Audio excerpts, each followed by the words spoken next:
Yo soy Celia, yo soy una persona no binaria y también soy cristiana. A veces como que me es muy difícil llevar como las dos cosas en la vida y quería preguntarle si ve un espacio en la Iglesia para las personas trans y las personas no binarias o el colectivo LGTB en general. Toda persona es hijo de Dios, toda persona. Dios no rechaza a nadie, Dios es Padre. Y yo no tengo derecho a echar a nadie de la Iglesia. Más aún, el deber es recibir siempre. Y la Iglesia no puede cerrarle la puerta a nadie, a nadie. ¿Y qué piensa de aquellas personas de Iglesia, ¿no? o sacerdotes que promueven el odio y utilizan la Biblia para sustentar esos discursos de odio? Y te leen como el Evangelio, ¿no? Para decir, no, yo no te estoy excluyendo, lo dice la Biblia, ¿no? Yo me harto y me canso de decir que ese no es el mensaje de Jesús, ¿no? Esa gente son infiltrados. Son infiltrados que aprovechan la estructura de la Iglesia para sus pasiones personales, para su estrechez personal. Es una de las corrupciones de la Iglesia. Bergoglio evidenció una visión geopolítica progresista y llevó a cabo una nítida apuesta por la paz en el contexto de la guerra ruso-ucraniana, en la que el pontífice estuvo más cerca de las posiciones del pacifismo que de las posturas de los países occidentales. En Oriente Próximo, Bergoglio se atrevió a desafiar a Estados Unidos y a Israel, reconociendo al Estado palestino, oponiéndose a la intervención en Siria y criticando el genocidio de Israel contra los palestinos de Gaza. Respecto a América Latina, destacó entre otras cosas su mediación en Venezuela, que contribuyó a calmar los peores momentos de violencia en los que el Papa apostó por el diálogo entre el gobierno y la oposición, frenando las dinámicas desestabilizadoras que siempre han sido un desastre para ese país y para América Latina en general. El Papa argentino criticó también las políticas de austeridad en el sur de Europa y denunció las políticas migratorias de la Unión Europea y de Estados Unidos. Todos estos elementos del papado de Francisco contrastan con la línea ultraconservadora de sus predecesores Juan Pablo II y Benedicto XVI. Esto es así. Por contra, casi todo el episcopado español ha permanecido fiel a los dos papas anteriores. Quizá ello explique que Bergoglio no encontrara tiempo para visitar España.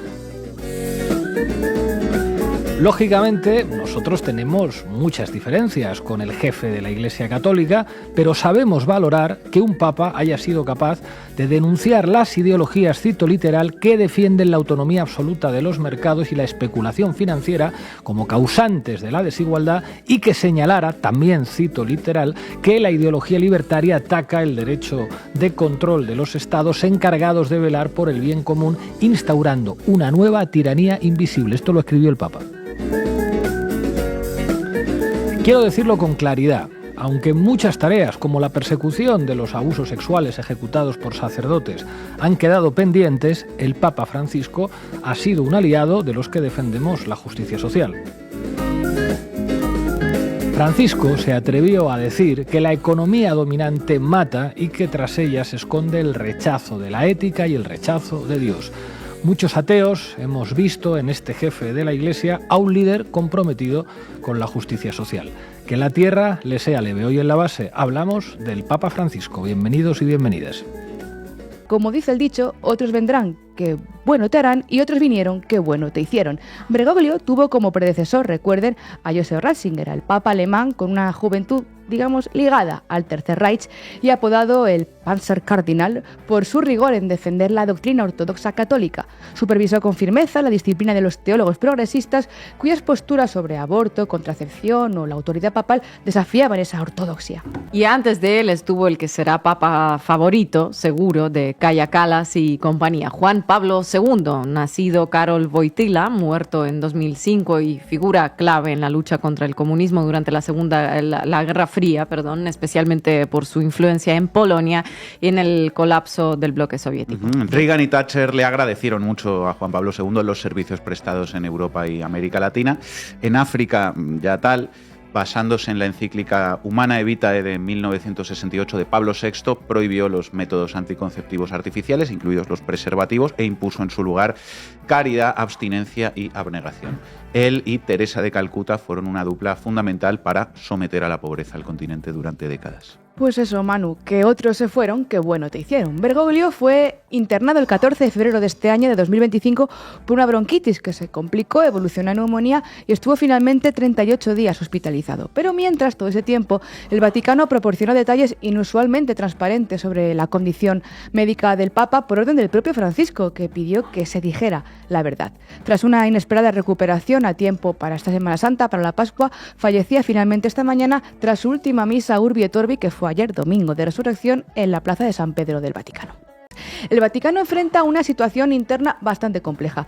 Tiene una crisis financiera con un déficit de aparentemente al menos de 83 millones de euros y con la resistencia a ejecutar reformas dentro, con una curia fuertemente polarizada.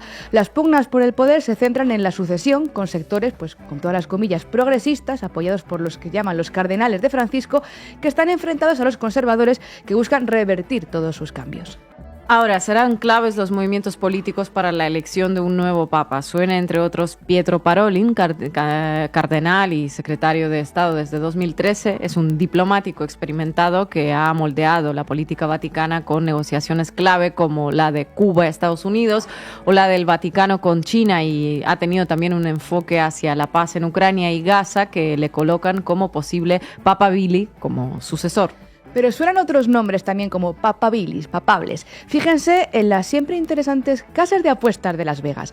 Además de Parolin, está sobre la mesa el nombre de Luis Antonio Tagle, prefecto del dicasterio para la evangelización desde 2019, es decir, el primer asiático en liderar esta importante oficina vaticana encargada de la misión evangelizadora en Asia, África y Oceanía.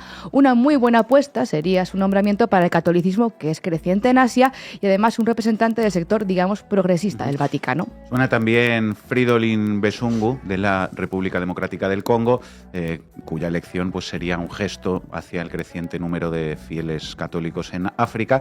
Y otro en las quinielas es Suppi, el italiano que fuera el enviado papal para la paz en Ucrania, que es también de esa familia progresista, entre comillas, que podría ser papable. En el lado conservador, reaccionario, varios nombres defienden la ortodoxia, resonando con el legado de Ratzinger y Juan Pablo II, entre ellos el del cardenal Sara, miembro del Opus Dei. Quien trapapa es che cardinal, es un refrán sobre la imprevisibilidad que en realidad marca la designación papal. Es difícil hacer quinielas, pero la historia muestra que los favoritos y los que suenan rara vez son los elegidos. Ni Juan XXIII en el 58, ni Juan Pablo II en el 78 y tampoco Francisco en 2013 eran los principales candidatos, lo que refleja la influencia del Espíritu Santo y la dinámica fluida de los cónclaves, si quieren ustedes verlo así, o la opacidad de las redes de poder que se mueven dentro del Vaticano. Titulares al banquillo. El análisis mediático de Manu Levín. Muere el Papa Francisco, el obispo argentino que revolucionó para mal la Iglesia Católica. Francisco I, un papa que no será santo y tampoco era sabio. Acaba un pontificado caracterizado por un desvarío moral solo comparable con el desbarre político de un papa que ha querido ejercer de líder comunista.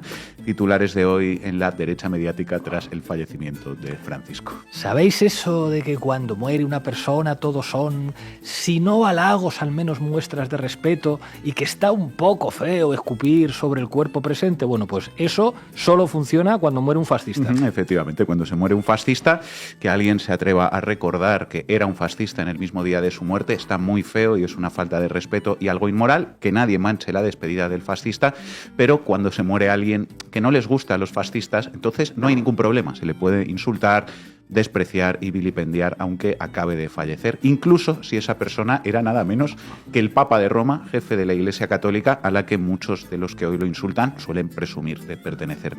En este titular de Libertad Digital que acabamos de citar ya aparecía la palabra mágica, comunista, ya sabemos por dónde van los tiros, ¿no? Pero os sigo leyendo el obituario que le dedican hoy los grandes demócratas y mejores cristianos de Libertad Digital al Papa Francisco, que reúne básicamente todos los ingredientes del relato de la derecha mediática hacia su figura. Lo cierto, dice Libertad Digital, es que por poco común que sea decirlo en el momento inmediatamente posterior a su fallecimiento, Francisco I no ha estado a la altura. Es más, ha estado muy lejos de siquiera poder ser comparado con sus predecesores.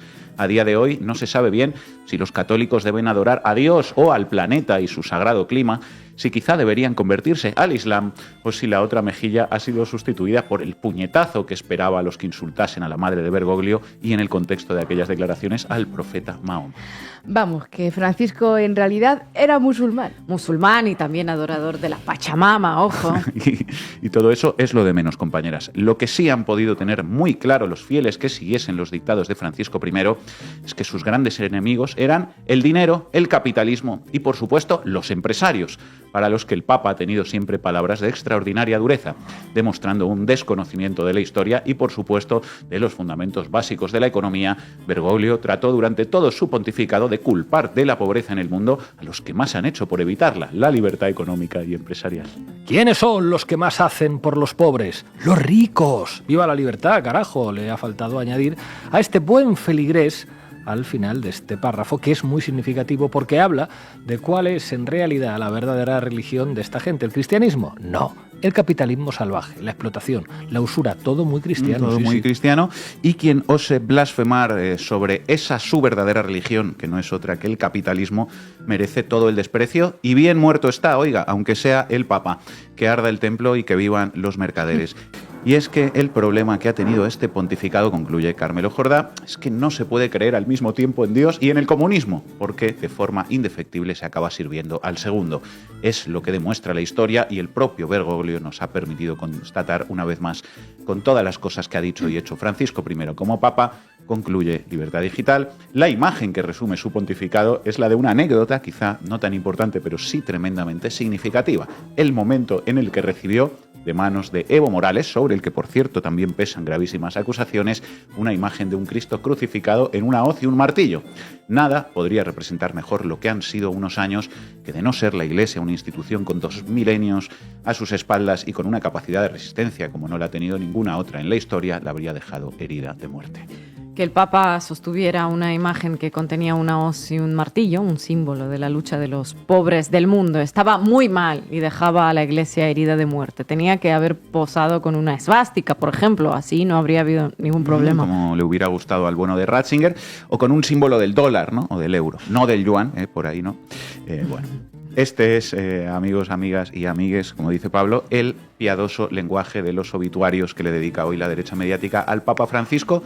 Si alguien pensaba que estos tipos iban a esperar al menos 24 horas para decir este tipo de cosas, ya ve que se equivocaba, pero tampoco es que sea sorprendente encontrarnos con esto, ¿no? Si recordamos un poco, pues cuáles son las cosas que llevan muchos años diciendo los medios fachas sobre la figura de Jorge Bergoglio, porque claro, al lado de algunas de esas cosas, este obituario de Carmelo Jordá es un ejemplo de respeto y contención. Hemeroteca, el buen cristiano Paco Maruenda. Ingreso básico, el IBU, o salario universal, para que cada persona en este mundo pueda acceder a los más elementales bienes de la vida. La reducción de la jornada laboral es otra posibilidad. El ingreso básico, Hugo, es una posibilidad. La otra es la reducción de la jornada laboral. No puede haber tantas personas agobiadas por el exceso de trabajo y tantas otras agobiadas por la falta de trabajo. Bueno, Paco es durísimo, con el Papa Francisco, bueno, no es la primera vez. Dice que es una tragedia para la Iglesia. Sí, yo creo que es un papa populista, que dice es un demagogo, es un peronista, y dice cosas que todos podemos estar de acuerdo. Yo como católico, es que yo sí soy católico, pero resulta que le gustan solamente a los ateos y a los agnósticos, ¿no? Es un papa que gusta a los que no quieren a la Iglesia y quieren destruirla, ¿no? Porque y entonces se instala... Sí, claro. ¿Hablar sobre qué? Hablar sobre empleo, reducción de jornadas. Sí, claro. Oye, mira, esto no es un concurso de Mises, ¿no? Y aquí tienes al secretario general de UGT, que sabe lo complicado que es gestionar el mercado laboral. Claro que me gustaría, oye, y la paz en el mundo, y que acabe el hambre, y que todos seamos altos y guapos y simpáticos, encantados y adorables, ¿no? Es un papa que es un desastre para la Iglesia, Cándido, porque no consigue ni un solo creyente. Entre lo del Papa y eso le ha quitado protagonismo. Pues estoy muy de acuerdo con Ayuso con lo del Papa. Tengo que decir que el Papa no ha estado nada afortunado. El Papa es un Papa comunista y es el representante... Y terrorista. El representante terrorista y socio de Sánchez. Representante del diablo en la tierra. El representante del diablo en la tierra. Es el antipapa. Este papa comunista es el representante del diablo en la tierra, dice Eduardo Inda, otro gran cristiano al que eso sí se le atragantó un poco el octavo mandamiento, el de no mentirás. El representante del diablo en la tierra, exactamente lo mismo que decía Javier Milei. Y seguimos para bingo, Federico Jiménez Los Santos. Francisco apoyó el golpe de Estado de Puigdemont, justificó la matanza islamista de Charlie Hebdo, es el capellán de la Cámpora, es descaradamente kirchnerista y tiene en un dicasterio del Vaticano como agente político a Juan Grabois, que como todos los corruptos de allá hace campaña contra Milei y como buen izquierdista Francisco odia a España, el diablo lo lleve. Estas son algunas de las cosas que decía Federico sobre Francisco en una columna bajo el inocente título El Papa por la destrucción de España, publicada en El Mundo, y escuchamos al artista. Es que todavía soy muy tradicional. A mí es que sigo pensando que después de lo que se ha trabajado en el Vaticano para hacer esas cosas fantásticas, que hay un mamarracho que ponga semejante Belén teniendo al lado a Miguel Ángel. O sea, pero vamos a ver, teniendo la Pietà arriba, ¿cómo puedes poner en la plaza esa basura? O sea, eso es el tráiler del Apocalipsis. Yo lo dije, este es el tráiler del Anticristo, y porque no tiene categoría intelectual, si no sería el Anticristo. Es el Maradona de la teología.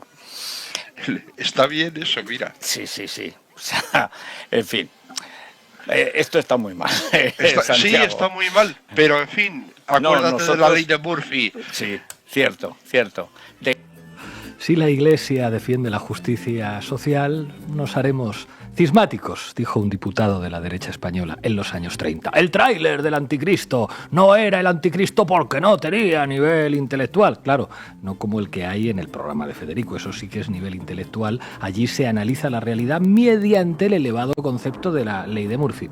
En fin, algo hizo bien, está claro, el Papa Francisco para poner así de nerviosos a tantos fachas con micrófono. Dime quién te odia y te diré quién eres. Gracias, Levin. Bueno, resumiendo un poco, el Papa Francisco falleció ayer a los 88 años, un día después de su última aparición en público y primera en meses, coincidiendo con el Domingo de Resurrección, en el que se asomó por el balcón de la Basílica de San Pedro, bendijo a los fieles reunidos en la Plaza de San Pedro, incluso se reunió con el vicepresidente estadounidense J.D. Vance. Estas son, de hecho, algunas de las últimas imágenes del pontífice grabadas horas antes de morir.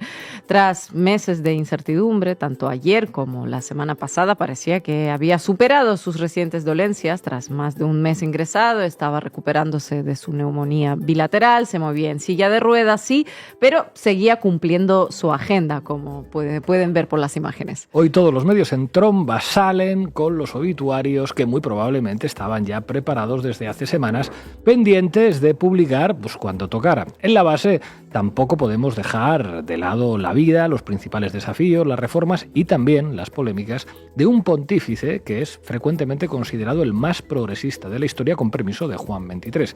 ¿Por qué se le va a recordar? ¿Qué cambió en el seno de la Iglesia Católica? Cuéntanos. Bueno, vamos desde el inicio, ¿no? El Papa Francisco, Jorge Mario Bergoglio, ha sido el primer Papa latinoamericano de la historia, el primero no europeo en siglos y el primero de la Orden Jesuita. Fue elegido Papa el 13 de marzo de 2013, como contamos, luego de la renuncia del Benedicto XVI, el alemán Joseph Ratzinger. Tomó el nombre de Francisco en honor a San Francisco de Asís, fundador de la Orden Franciscana. Nació en 1936 en el humilde barrio porteño de Flores, en una familia de un trabajador ferroviario de origen italiano y una ama de casa. Fue a la escuela pública, se tituló como técnico químico, completó sus estudios en Chile. A los 21 años decidió dedicar su vida a la religión. Al regresar a la Argentina se unió a la Compañía de Jesús, la Orden Jesuita, y unos años después fue ordenado sacerdote. Durante los años 70 ocupó importantes roles dentro de la orden jesuita en el contexto de la dictadura militar, algo que le granjeó no pocos señalamientos en la prensa. Su desempeño en esa época fue todo un objeto de debate. En 1999, el periodista argentino Horacio Verbitsky le acusó de haber pasado al gobierno militar información sobre 2 curas que posteriormente fueron detenidos. Tanto el propio pontífice como el Vaticano, así como el activista argentino por los derechos humanos y Premio Nobel de la Paz Adolfo Pérez Esquivel, han negado cualquier complicidad del Papa Francisco con la Junta Militar. En los años 90 fue nombrado obispo auxiliar de Buenos Aires, en 98 arzobispo. Vivía en austeridad, viajaba en transporte público, visitaba los barrios más pobres, las villas miseria. Parece que ese estilo austero y la cercanía a las clases más marginadas lo hizo destacar, así que en 2001 el entonces pontífice Juan Pablo II lo nombró cardenal. El énfasis en la misericordia, en la justicia social, se convirtieron en una especie de sello propio a lo largo de todo su servicio, algo que llevó al Vaticano y por lo que algunos le pegaron esa etiqueta del Papa más progresista. Un Papa progresista para algunos y comunista para otros, lo estábamos viendo antes. Difícil de olvidar, lo recordábamos también, aquel post en X del presidente argentino, todavía presidente argentino, Javier Milei, diciéndole al Papa: zurdo, hijo de puta y representante del maligno en la casa de Dios. Algo bueno tuvo que hacer Jorge Bergoglio para merecer semejantes calificativos de parte de Javier Gerardo. Está hoy expresando sus condolencias, Javier Gerardo. 7 días de luto nacional. Efectivamente. Bueno, Bergoglio ha hecho, Papa Francisco, ¿no? Durante su pontificado, ha hecho unas cuantas reformas, unas cuantas declaraciones que para algunos sectores de izquierda ni fueron suficientes ni cambiaron demasiado el status quo dentro de la estructura de la Iglesia Católica, pero que para los ultraconservadores son toda una osadía y una ofensa. Y comparados con los años del papado de Ratzinger, pues toda una revolución, claro. ¿Qué es lo que le diferenció tanto de los papas conservadores? Cuéntanos. Bueno, una mayor inclusión de los marginados y discriminados en todos sus discursos y críticas al capitalismo salvaje y al belicismo, también en sus posturas referentes a distintos conflictos en el mundo. Corrió por la izquierda unas cuantas figuras del progresismo internacional. Para empezar, el Papa Francisco impulsó una serie de reformas para finalmente tener en cuenta a las mujeres en la Iglesia Católica. La doctrina tradicional reserva el sacerdocio a los hombres, así que empezar a reconocer los aportes de las mujeres en el seno de la Iglesia, abrirles espacios de liderazgo y dejarles la posibilidad de tomar decisiones ha sido pues todo un hito. Todo un hito. En 2021 nombró a la hermana Nathalie Beccard como subsecretaria del Sínodo de los Obispos, la primera mujer en un puesto clave con derecho a voto en un sínodo, un hito en la estructura vaticana. Un año antes incluyó a 6 mujeres laicas en el Consejo para la Economía de la Curia Romana, enfrentando una férrea oposición de los sectores más conservadores. En 2022 impulsó la reforma estructural para la participación femenina, que permitió a mujeres y a mujeres laicas también liderar dicasterios y otros organismos vaticanos que antes estaban limitados a los hombres. Amplió la participación femenina en los sínodos de manera que en el sínodo de 2023 y 2024 cerca de un 20% de los participantes con voto fueron mujeres. Sí, así es. En 2016 dijo que los cristianos deberían pedir perdón a las personas homosexuales por el trato discriminatorio al que fueron sometidas. También recibió en audiencias privadas a personas de la comunidad LGBTIQ, a sus padres, a los que les dijo en 2020 que Dios ama a sus hijos como son. Ese mismo año, en un documental, afirmó que las personas homosexuales tenían derecho a estar en una familia y que había que impulsar una ley de uniones civiles para que estén legalmente cubiertas. Esta fue la primera vez que un papa apoyó abiertamente las uniones civiles para parejas del mismo sexo. Se reunió también con personas transgénero, calificó de injustas las leyes que penalizan la homosexualidad y aunque no cambió la doctrina sobre el matrimonio, como ya dijo Manu, hizo algunos avances hacia la aceptación que se considerarían imposibles en los papados anteriores. Francisco también ha puesto su firma personal en la tradición del lavado de pies del Jueves Santo. A menudo lo hacía con presidiarios y elegía a presos de otras religiones o a personas trans, haciendo hincapié en la inclusión de los más marginados y discriminados. También fue el primero en celebrar esta tradición exclusivamente con mujeres, ¿verdad? Si nos vamos un poco a lo geopolítico, que es lo interesante, el Papa Francisco fue uno de los promotores más activos del diálogo interreligioso. En 2016, la capital cubana, La Habana, acogió un histórico encuentro entre el Papa Francisco y el patriarca Kirill de Moscú, líder de la Iglesia Ortodoxa rusa. Fue la primera reunión entre un papa y un patriarca desde el gran cisma de 1054 que dividió a la Iglesia Católica y a las iglesias ortodoxas. Firmaron en aquel momento una declaración de 30 puntos enfocada en temas de la unidad cristiana y en la necesidad de la paz en diferentes conflictos.